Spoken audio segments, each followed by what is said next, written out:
পশ্চিম আফ্রিকার দেশ বুরকিনা ফাসোর ৩৭ বছর বয়সী কারিশম্যাটিক নেতা ক্যাপ্টেন ইব্রাহিম ট্রাও গত কয়েক বছরে সমগ্র আফ্রিকার নেতা হিসেবে জনপ্রিয়তার শীর্ষে পৌঁছেছেন তিনি। পশ্চিমা সাম্রাজ্যবাদ ও নব্য উপনিবেশবাদের ধারণা থেকে মুক্ত করতে দৃঢ় প্রতিজ্ঞ এই সেনা শাসক এরই মাঝে নিজ দেশ থেকে ফ্রান্সকে হটিয়ে দিয়েছেন। পুরো আফ্রিকা তার মতো একজন নেতাকে খুঁজছিল এতদিন।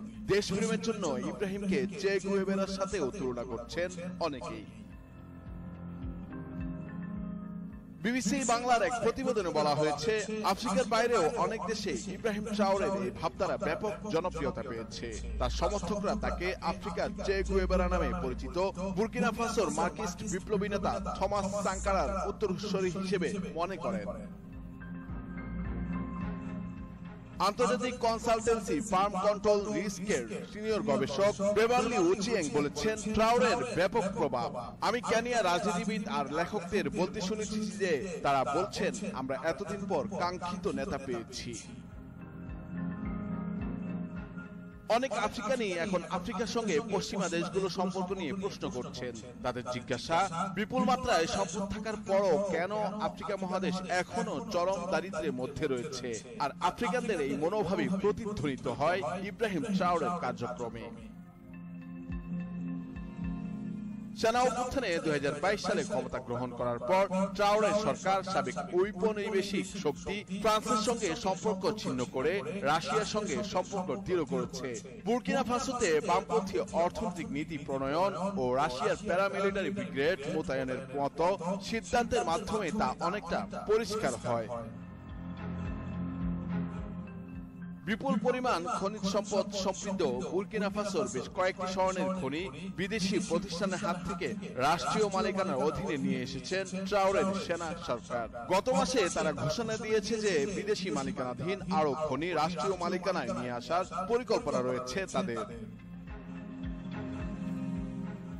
রাষ্ট্রনীতিতে এই ধরনের আমূল পরিবর্তন আনার কারণে আফ্রিকায় ট্রাওরের জনপ্রিয়তা ব্যাপকভাবে বৃদ্ধি পেয়েছে। তাকে এখন আফ্রিকার সবচেয়ে জনপ্রিয় প্রেসিডেন্ট বললেও খুব একটা ভুল বলা হবে না।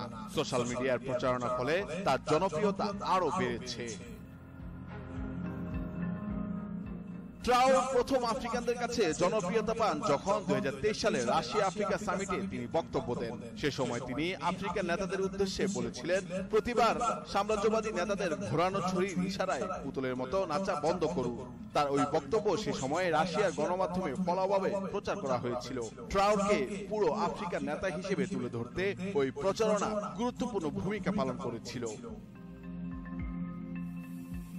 তার সোশ্যাল মিডিয়া ক্যাম্পেইন ও বাকপটুতা তাকে সারা বিশ্বে বেশ জনপ্রিয় করে তুলেছে। তিনি এত জনপ্রিয় কারণ তিনি তরুণদের দেশের তরুণ নেতা।